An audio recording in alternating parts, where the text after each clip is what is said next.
A culture based on spectacle and images has a peculiar, non-systematic character.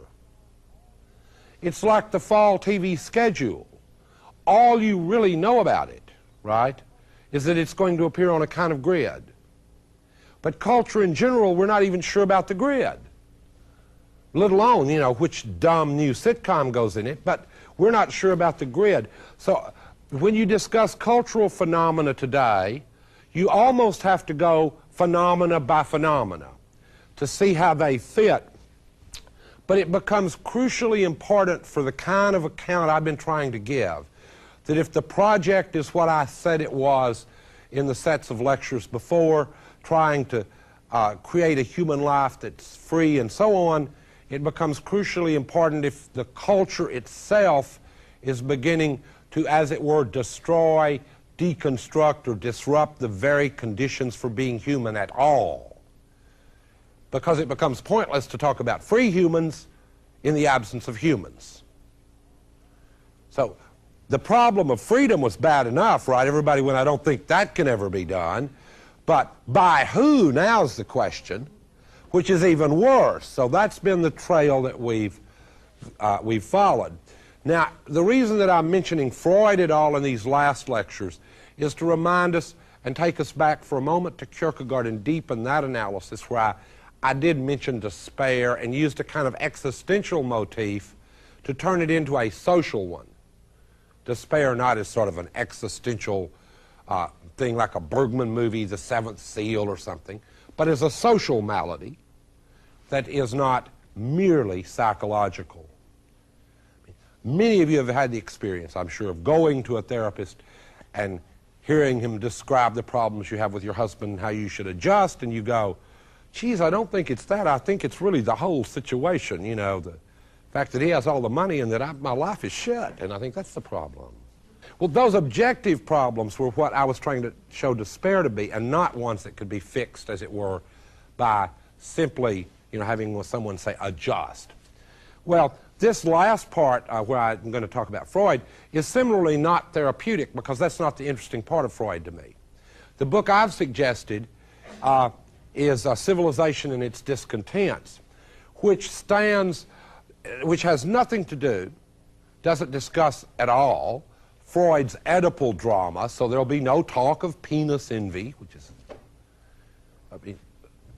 whatever Freud may have thought about that or why, I don't care. This has to do with the processes that are, as it were, to follow a parallel kind of argument with Marx's. Much of human civilization has been built by economic motivations of which people were culturally unaware. In other words, they've been motivated economically, but cultural meaning made them unaware of it. That's a simple way to put one of Marx's sort of skeptical arguments. A way to look at Nietzsche's arguments could be to frame them in terms of the state, if you want to talk about power. Been motivated by principles of power, but ones of which we're unaware, sort of where they're rooted. To move to Freud, we will talk again about how our lives are motivated in ways of which we may be unaware. And in Freud, of course, the great discovery is the discovery of the unconscious. In a way, Freud's work hinges on an insight that makes all of philosophy problematic. Freud was that thinker who reminded us that the conscious mind, which was the topic of philosophy, both in terms of cognitive things and values, is a very small part of our psychic life. Freud compares the conscious mind in the book I'm talking about now. He compares the conscious mind to a garrison, a captured tiny garrison in an immense city, the city of Rome, with all its layers of history, all its archaic barbarisms, all its hidden avenues covered over by civilization after civilization. And the conscious, that's our mind, that whole thing. But the conscious part of it is that one garrison that's clear, that sort of holds out in this captured city. A magnificent metaphor for all of the surrounding motives, motivations, motifs, desires that drive us that are not philosophical, that cannot, even if we talk to our therapist a long time, all be brought up at once. Now, it is true that Freud's goal was that the unconscious, the id, translated by Americans as the id, in German, the it, kind of a more normal word. The id, was to become conscious. Ego, the English word again being less spectacular, I, the I. I don't know why translators do that. It's to make the person sound like they're a scientist. You know? Freud says id and I, and we go id and ego, and it's all of a sudden it sounds like science. It's not. It's just it's a myth, but a very interesting, fascinating one. So the goal of analytic treatment would be for those unreflected, massive areas, again, to go back to that metaphor of the city, to become part of the garrison as it spreads out, things that we're clear about. In other words, it's not a bad metaphor saying we shouldn't be clear about who we are and have an I or a self or a subject. Now, why am I bringing this up now? Well, to contrast it with my last remarks about culture, if the goal of psychoanalysis is that the unreflected parts of us become reflected, that the it become the I, then the goal of a mass simulational culture, and this is a remark that I'm using from the Frankfurt School, don't worry about it, the goal of a mass telecommunication culture is psychoanalysis in reverse. It's that the little last remaining parts of that garrison become unconscious. It's precisely to reverse that process of enlightenment. Mass culture is enlightenment in reverse gear. Precisely to wipe out that last little garrison of autonomy. It is a constant assault upon it. That was why, in the last time I was out here, I approached it first from this religious angle of Kierkegaard's and characterized the assault as one that caused despair, where despair was not a mood, but a structure that belongs to a captured garrison. Not an accidental feature of a captured garrison, but part of it, a structure of it, fundamental to it. And so now, the reason to use the Freudian text is to remind us that the kind of culture I'm talking about is simply to reverse that process that Freud saw as the goal of talking it out. Well, philosophy has always been a form of therapy in that sense. You all know that from nights when your life has felt like it wasn't working, and you got together with somebody you liked and you got drunk and you talked about what did it all mean, or what does it all mean, and you start talking it out. Well, the goal of that is those unreflected parts are to become reflected. The account I'm giving of this mass telecommunication culture, postmodern culture, is that its goal is the opposite. That the I become it. That the parts that were just yours become general property. So that even if you're an idiosyncratic single woman, like the days and nights of Molly Dodd again, which is a nice thing to be, by the time you've watched a few of those, there's not much of you left that isn't it. You can forget about it. It's been understood. It's now part of the general property of everyone. I gave the example earlier. I'll return to it for the fourth time of the telephone sex. It's just an amazing phenomenon to me. First of all, I can't imagine anyone that bored. But in any case, they're your deepest fantasies, which Freud was going to draw out in an analytic framework. No, that's the way that something that was going to be I, that special thing, no matter how perverse. See, remember Freud, when something becomes reflected in Freud's picture, you may not know this, but even if it's sick, you're supposed to remember it, and it's supposed to become part of the part of you that you know. So you dig up even really ugly memories so that you can know them and know them about yourself.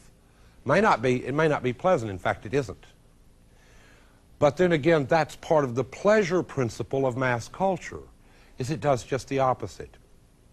It takes socially uncomfortable memories and takes them out of that clear garrison and throws them into the wasteland around the city. In the way that elements of the culture of the late 60s broke everyone's heart. Because families were divided, the country was divided. No one knew what kind of culture we should have after that or during that. No one knew who the heroes were, whether it was the boys that were forced to fight, the grunts down there, or Quaker pacifists who froze in jails in this city. No one had the guts to choose or the way to choose. So our culture since then has been not just about the 60s, but other great revolutionary moments, as I'm not afraid to say, is in the process continually of burying and reburying them, making them part of the it, scattered out all around. I can go further back based on my father's memories. Great moments of rebellion like the populist movement around the turn of the century, the Knights of Labor and so on. It's the goal of a mass culture to bury that. It's a goal of mass culture to take that part of a culture where we've begun to reflect and understand and reverse it and make it unconscious. So that's the reason the discourse of Freud is important. It's because the parts of our culture that we understand and can reflect on are just those tiny garrisons. Around it, the mass of the culture, and one can think in our situation of the tons of information, for example. This city probably has, this city we're in, 10 billion tons of paper on which are printed billions and billions and billions of words. Perfectly analogous to Freud's unconscious. No one's going to dig most of them up. Most of them have no meaning to anyone. The goal of mass culture is to make sure that the narratives of our lives fit somewhere in those documents. Just as fileable, malleable, trainable as possible. So during my break of the lecture, I had another movie suggested to me that raises the possibility in another way, and again a way that would have bothered Freud, because for Freud, similar with Proust, I don't know if any of you read long books like Remembrance of Things Past, but to the extent you remember the past, you again expand the room of the eye, the garrison, the little clear part of your head, dig it up from its buried past. So that's the process working in the direction of enlightenment, which it can. It can work in that direction. But my argument has been that it is endangered in ways that we couldn't suspect. The movie I have in mind here is Total Recall. In Total Recall, the character thinks throughout that he's a revolutionary hero, and it all seems to be taking place in the conscious, clear garrison of the mind, the I, the conscious, clear place. As many of you have seen Total Recall know, however, the dream tape that he's on, which gives him real memories and avoids all... By the way, let me say, don't be too cynical about this. In Total Recall, it is true that the people that sold him the vacation are telling the truth about vacations. Vacations are a pain in the behind. They're a lot of trouble, and why not just come back after a few hours with all the right memories, but with no bug bites and, no flat tires, and then go on. So it's a good product. That's the dialectic of the situation. It's also a good product. But after he's fought this great battle, and the whole movie has taken place in this clear spot, right? It looks like an action movie. You notice that the dream vacation he ended up buying was called Blue Sky Over Mars, which is how the movie ends, with these blue skies over Mars. And you realize, well, with memories like that, now he's a revolutionary hero. And it's conscious. It looks conscious. So the duplicity that Freud located in consciousness recurs in culture in an even more savage way. Because even in the most private parts of the eye, where we think we're clearest, in principle we can't be sure that they're not already invaded, enculturated, stamped, coded, filed, indexed. Not in a direct, crude way like in Total Recall, because television is already more subtle than that. Again, from my generational perspective, things may look different, but I'll have to use it. You can use yours when you want to. We can talk later. But from my generational perspective, it's been a very bizarre experience to see your earlier life recreated as a kind of drama of a period in which you quasi-recognize yourself but realize they've invaded everything that meant anything to you and taken it over as a game like Trivial Pursuit. It's like sitting in the nice cafe and hearing a Doors album on Muzak. And some very important part of what made you who you are now has become unreflective to you. You get where you don't even listen. In fact, listening is maybe where I'll want to stop. Since I've talked so much, would like to stop maybe on the topic of listening. I've got a long time to talk about listening. Paradox. But in a culture so overloaded, where we already suspect, if we don't know, that its goal is psychoanalysis in reverse, to make the parts of us that think and the ones that don't, that just react, follow, or replicate. One thing that we can do is tune out. So many of us do that in one form or another. We take the culture and simply try to tune out as much of it as we can. But there's a flaw in the strategy. And that's that no culture ever was so pervasive. Even this word may be bothering you. There was a time when culture meant going to the things created by us folks as opposed to nature. Where's nature now? There isn't one. Everything has been enculturated. The most beautiful natural scenes there are the filmed ones that are created through fractal geometry at IBM. And I heard a great remark, and that's that the Swiss cuisine at Busch Gardens is better than the food in Switzerland. And more Swiss. So why bother to go? No reason. The food's better. There's a Swiss person. There's some yodeling. I've been there. The rest of it's just clocks. Well, there's a clock, So this is a culture that, in a way, my critical remarks are beginning to break down. Have you noticed that? Because now it looks as though that we're heading toward a society where you can plug yourself into it and it will meet your needs. You can press in the needs in the machine and it will meet them. Big screen TV, CDs all around, every human need, maybe including the earlier one I discussed, this radical freedom. I said I wanted to go out on a date with Kathleen Turner. Well, who knows? They'll three-dimensional replicant, punch it in, here she comes. Hello. Since it's replicable image, virtual reality suit, maybe they'll be able to sell me that, and every other need for all of you, everyone.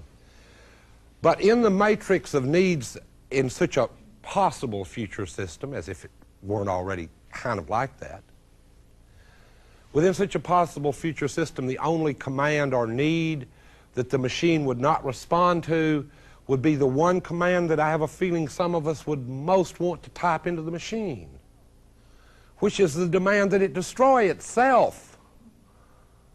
You see, that would be my problem with the machine. It would meet all the needs except my need to see it destroyed. It would take every other command well and meet every other need well, but the need to just shut it down. Television is something like that now. It will meet so many psychic needs and fulfill so many compensatory things for you. We all know how it feels after a day of work to turn on our familiar show. I'm not making fun of it. It feels the same for me. Oh, Cheers again. I've seen this one. whew, you're out of it for a while. It's just...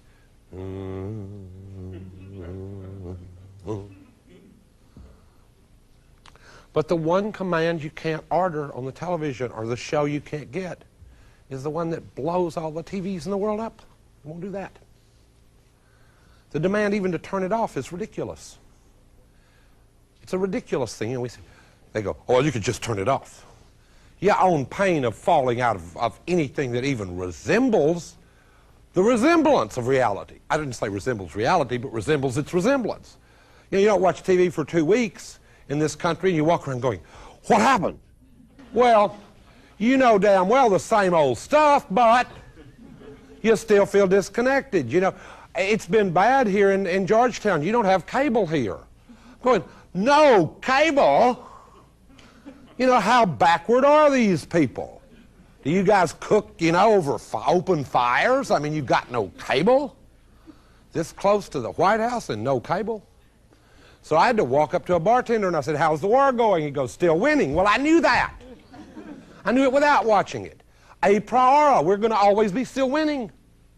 That's an a priori truth about the war. I can guarantee you. Every day the news will be the same. We're winning. How about that? See, I can predict things based on my theory. We're going to win. See, it's a good prediction. We'll win. Any case, this may sound too cynical. I've tried to well, of course it sounds too cynical, but it's sort of hard to feel bad about that, about ending up in a kind of cynical spot, because the handlers and the various the handlers of the systems of mass culture could not possibly be more cynical than they are, both about public taste, about their own complicity with power. I love to see a news report that says, oh, by the way, we're speaking for the people who run your life. Don't worry about it. This news report is not true. Then we go, oh, good, I'm going to watch the not true news report. So, I mean, don't kill the messenger. You get it? I didn't build that system. I'm just trying to describe it to you. If the description of it sounds cynical, on the other side of it, there is a possible kind of freedom. On the other side of it, I don't know how to describe it or how to even evoke it. But it's clear that where we can make systems of this complexity, cultural systems, economic systems, machines and so on of this complexity, surely we could make a world that could first meet those needs I described that everyone should have, and then perhaps meet needs that people have only dreamed of, like the need for some autonomy and freedom. The need for that little space up there, the I part, to expand a little bit, just a little, with the full knowledge that you're going to still be a fallible, finite human. It still is, it's still a reasonable thing to want some parts of your life to be clear and reflected. That's still reasonable to want, even in the face of knowing that the full achievement of that's very unlikely. For Freud, civilization was a drama between two principles, eros and thanatos, or to use Woody Allen's more normal words, love and death. And in this book, this last book I'm discussing, Freud paints a beautiful and quick panorama of civilization as being a struggle between these two, what he calls eternal principles. Well, on the account I've been giving, the mechanisms of one side have clearly gained the upper hand. Just clearly. It's not, on that I really don't think it's that debatable. But one can expect, as Freud admitted, in an hour, in a history, in a time in the history of the world as dark as this one, Freud admitted that it could be expected, perhaps, that the other adversary, eternal eros, might come in and strike a blow for the other side, that the mechanisms of death and forgetfulness, which are very closely aligned, final death and forgetfulness, very close, that it might be expected that eros would make a comeback, possibly. That's not much of a keep hope alive message in a culture like this one, especially as it threatens to become global under conditions where many of the people in other parts of the world that receive our culture will do so with extreme naivete. In Eastern Europe, they'll believe we've got a democracy. They'll love to have a VCR, and with each step forward, they'll become more entrapped in the same totalitarian system that is much more subtle than the crude and simple one that many of them have overthrown. What a joy to overthrow a crude and simple totalitarian system. I mean, all of us enjoyed that, right? Dancing on the wall was fun because that system was so crude and not postmodern enough. It didn't understand that there are walls you can build that cannot be seen between people. Those are harder walls to overthrow. The walls they build between different races and classes and sexes in our society, those walls are much more difficult to overthrow than crude and stupid walls like the Great Wall of China, which doesn't wall anybody out, it just walls you in. But the stupid forms of totalitarianism build these walls in a way that people can storm them. The global system that I'm talking about, not is already here perhaps, but is on its way, perhaps. About the present and future, you can just guess. I mean, that's what scientists do too. Make their best guess. You can just guess, but about this system, the walls will be much harder to storm because they won't be the kind that will be available for storming. It's hard to storm the walls on TV. In fact, you'll already, like in Total Recall, have the feeling you've already stormed them. You've already, I mean, you know, the guy in Total Recall, well, he's already won the revolution. It's cool. He did it in 10 minutes sitting in a chair injected with the same emotion. So those kind of walls and that kind of totalitarianism, I suspect many people in the world don't suspect is the dark side of the American dream. I hope that there will be forms of resistance. But the basis of that hope today is slim. I'd be less than honest if I said it was more than slim. I expect, and with Freud, hope that the final word hasn't been said. I don't think that, in a way, it is part of this system that final words are sayable, even in this system. And I will have to say this about it, that it has to re-inject, and I haven't got a good argument for this in the time remaining. It does have to re-inject resistance into it in some form or another. It's important that it at least put up a simulation of opposition. That's why the most powerful anti-war movement America could have now would be for the last few of us that are against the war to disappear completely so that it looks like those polls are 100%. And many of my friends have started throwing off the poll numbers and joining the pro-demonstrators because the worst statement we can make about our democracy is to be unanimously for something which will make itself evident it's no democracy. So the most radical thing, in our culture, struggles will have to become more sophisticated.